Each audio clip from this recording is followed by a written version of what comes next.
இன்று அதிகமான மக்கள் சந்தோஷமாய் இல்லாததற்கு முக்கியமான காரணம் என்னவென்று தெரியுமா? அடுத்தவன் கண்ணுக்கு அழகாய்ப்பட வேண்டும் என்பதற்காக வாழ்வதுதான்.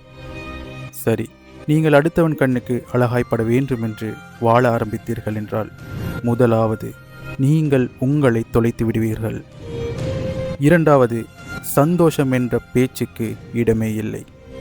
ஏனென்றால் நீங்கள் அடுத்தவனுக்காய் வாழ ஆரம்பித்தீர்கள், உங்களுக்காக அல்ல. மூன்றாவது, நீங்கள் எந்த மாதிரியான மனிதன் என்பதை புரிந்து கொள்வதற்கு கூட உங்களுக்கு நேரம் அமைவதில்லை. நாம் எப்பொழுது நமக்காக வாழ ஆரம்பிக்கின்றோமோ அப்பொழுதுதான் நாம் நம்மை பற்றி சிந்திக்க ஆரம்பிக்கின்றோம். நாம் இன்னொருவருக்காய் வாழும்போது அந்த சிந்தனை எங்களுக்குள் ஒருபோதும் தோன்றாது. நாம் எப்பொழுது மற்றவர்களுக்காக வாழ ஆரம்பித்தோமோ நாம் எங்களுடைய வாழ்க்கையை தோத்துவிட்டோம் என்றுதான் அர்த்தம். அங்கே சந்தோஷத்துக்கான இடம் கிடைப்பதில்லை. தயவு செய்து அடுத்தவர்களுக்காய் வாழ வேண்டாம் நண்பர்களே. நீங்கள் உங்களுக்காய் வாழுங்கள். உங்களுக்கு பிடித்த மாதிரி வாழுங்கள். நீங்களாய் வாழ்ந்து பாருங்கள். இந்த உலகம் உங்களுக்கு பிடித்த மாதிரி மாற ஆரம்பிக்கும்.